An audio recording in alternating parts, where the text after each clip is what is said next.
Come on, kitty. She's looking at you, Ann.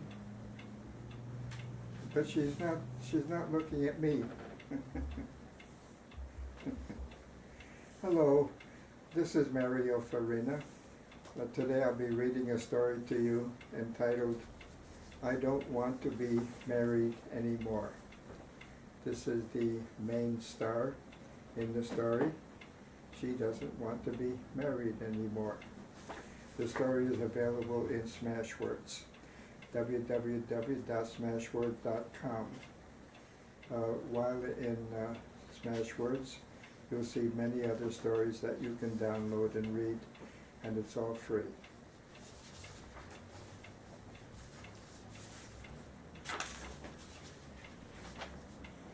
Dear, I don't want to be married anymore. Mr. and Mrs. Ted Cortland had just finished a luscious breakfast of blueberry pancakes with real maple syrup and fresh strawberries on the side. Seated in the breakfast nook of their modest suburban home, they were sipping their second cup of coffee. It was a warm July morning. Ted was still in pajamas, and Marie in a thin, filmy nightgown. Ted laughed and leaned back in his chair. Funny, he exclaimed. I mean it, she stated unemotionally. Realizing that his wife was serious, Ted, stunned, fell silent. What are you saying? He finally murmured. You can't mean this. I'm tired of being married, she said. It has nothing to do with you. There is no one else. I don't know. There may be something wrong with me. I'm tired of being married. I want out of this marriage. You've never said there was anything wrong, objected Ted. We've been married 2 years, and for me, it's been wonderful. We've even been talking about having a baby. What has gone wrong so unexpectedly? It suddenly came to me only a few days ago, she replied. It's like that old song says, the thrill is gone, but not for the reason the song gives. You've been a good man to me. I have no complaints. Then what has caused you to say you don't want to be married anymore? What thrill are you talking about, honey? He asked. We had a lovely courtship, a happy engagement, a beautiful wedding, and honeymoon. I don't understand. Every day is a thrill day for me. I love our marriage. I love you. The thrill of being with you continues with me every moment of every day. It's the thrill I once had of meeting someone new, she said. It's the early dating, the wondering how the other person feels about me, savoring the first kiss, feeling the electricity with the touch of our fingertips, the clasping together of our hands, the hugs, the dinners out, the movies, the plays, all those things that lead to my first strong sexual feelings. These things happened and will not happen again. That's what I mean when I say the thrill is gone. I had those feelings too, replied Ted. With us, that period was called dating. Then I began thinking of marriage. Didn't you? Yes, she responded. There was the wondering of when you would pop the question. Would it be romantic? Would you get on one knee? Would you hand me a ring? So much more. That was our engagement period, said Ted. An engagement is supposed to happen only once. It has all the fireworks of the dating period, but even with more intensity. That's when a loving couple truly gets to know each other. But all this happens only once, Marie commented.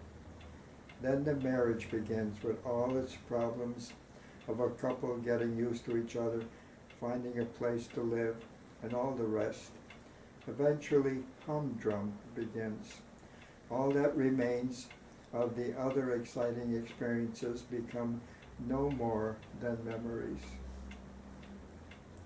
The thrills of meeting someone and beginning to know him or her are indeed memorable, Ted said. But true happiness comes with marrying the right person, begins the day after the honeymoon. There is nothing humdrum about a loving marriage. There is a deep relationship that only grows stronger with the years and continues even after the death of one of the parties. Children and even grandchildren add to this depth. I know I sound like some prehistoric creature by saying these words, but this is what I learned as a child from my parents, and that belief has never left me. I ask you, no, I beg you to reconsider what you have said. Don't break up our marriage.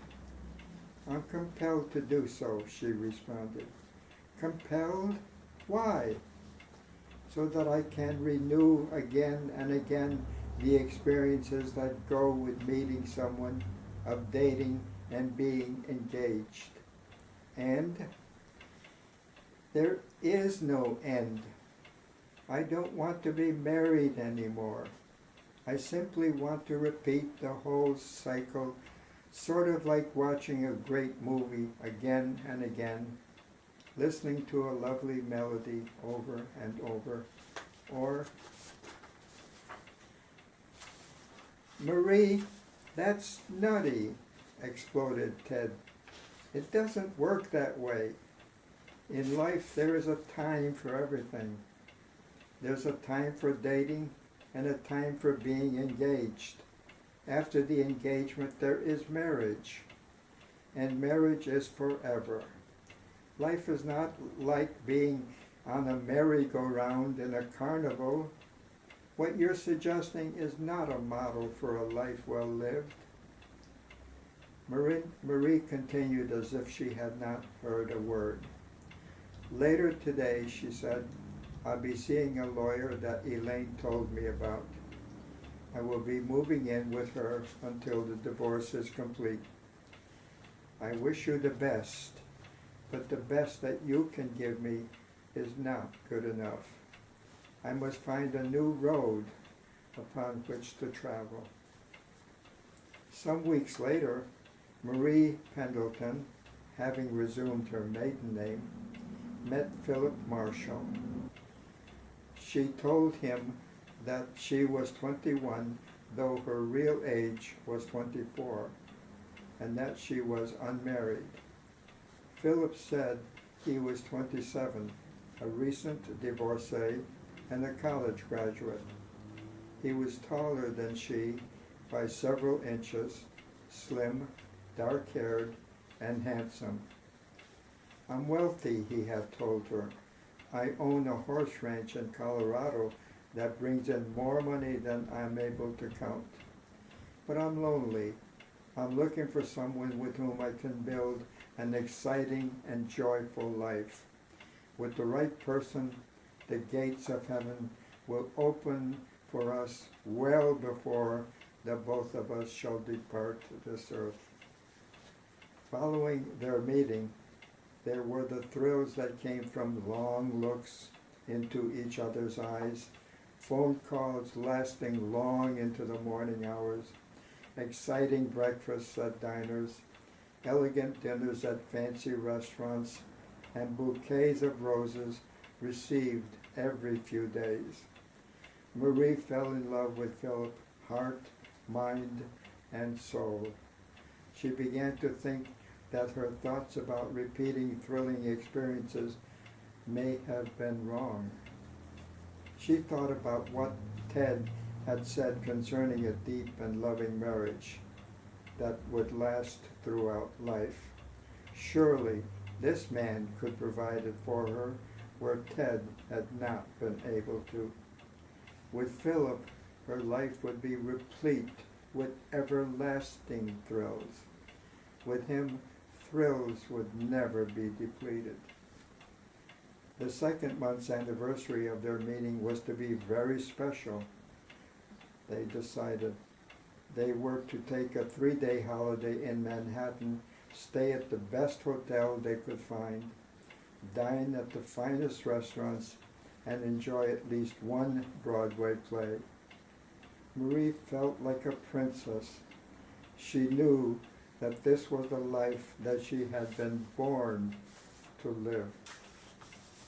Arriving in New York, they registered at the Bryant Park Hotel as Mr. and Mrs. Philip Marshall. This is only a formality, he told her. We can save a little money this way. There will be twin beds in the room, and we'll stay in pajamas while we sleep. We will wait to validate our love as circumstances warrant. She thought this arrangement was fair enough. Marie had planned to be as beautiful during this holiday as modern beauticians could conjure up their magic. At Philip's expense, she had purchased an elegant golden gown, had had her hair and nails done to the peak of their beauty, and had purchased a pearl necklace with matching earrings. She could have spent an additional amount of Philip's money on sexy underthings if she had wanted to do so, but had decided there was no sense to it, since no one would be viewing them except her. One thing was for sure, she was going to be the most beautiful woman at the hotel that evening. Immediately after having registered, they had a light dinner at Luigi's and finished eating just in time to be on Broadway to view the play, A Bronx Tale. Marie was tired when they returned to the hotel and was ready for bed. Philip said he was tired also. In turn, each of them changed into their pajamas in the bathroom. After some good-natured joshing about the appearance of the other, Marie slipped under the covers of one bed while Philip did the same with the other. They turned off the lights. Marie fell asleep almost immediately. However, suddenly she discovered a naked intruder had joined her under the covers and was attempting to touch her in forbidden areas. This was not part of the bargain, she thought. She needed to find a graceful departure from the plans that Philip had in mind. "Oh, Philip," she exclaimed, "before I can go further with this, you need to fulfill a fetish that I hoped someday I would reveal to you."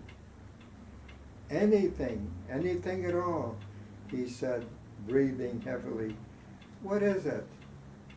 "At times like these," she whispered, "only strawberries can transform me from the calm, sedate woman that I basically am into a fierce, unruly, sexual tiger. I must devour frozen strawberries from your chest." "Strawberries," he blurted. "Where am I going to find frozen strawberries in Manhattan at this time of night?" "I'm so sorry, darling," she replied. "We had planned to wait to validate our love until a later time. I would have told you about this sooner had I known you wouldn't be able to wait. Only frozen strawberries will work, my dear. By consuming them from your chest, my ardor for lovemaking will grow to a ferocious peak. Without them, the coldness of my response will turn you into an iceberg. All right, he exclaimed. You've convinced me. Wait here. Marie averted her eyes as Philip leapt out of bed, picked up his pajamas from the floor, and dashed into the bathroom. A couple of minutes later, he came out looking somewhat disheveled, but energetic, and shouted, I'll be back as soon as I can. After he had left the room, Marie stepped to the floor, walked to where she had neatly stacked her clothing, and changed back into the elegant gown she had worn to the theater. She picked up the receiver at the hotel phone on the bedside table and pressed the button labeled desk. Concierge, a sleepy male's voice announced at the other end. Please get me a taxi that will take me to the nearest bus station, she said. My husband is staying here. He'll pay the bill. She placed the necklace and earrings that she had purchased on the table, then exited the room. As she rode the 80 miles back to Elaine's home, gone from her mind were all thoughts of missing thrills, living a humdrum life, and the other things that she had complained about to Ted. All she wanted to do was go back to the comfort of the loving marriage she realized she had had with him. Elaine, she asked her friend when the latter had opened the door and let her in, do you suppose Ted will take me back? I just had a horrific experience that I would like to erase from my mind as soon as I can. I know he will, Elaine said. He's all broken up about this. I'll call him in the morning, Marie said. Then a thought occurred to her. If he has any doubts about welcoming me home, I'll make him an offer he can't refuse. Puzzled, Elaine asked, and what would that be? I'll tell him that if he has a good supply of frozen strawberries waiting for me, I'll give him the thrill of a lifetime by devouring them from his chest. That's the end of the story. I hope you liked it. Tomorrow I'll have another story for you. Bye-bye.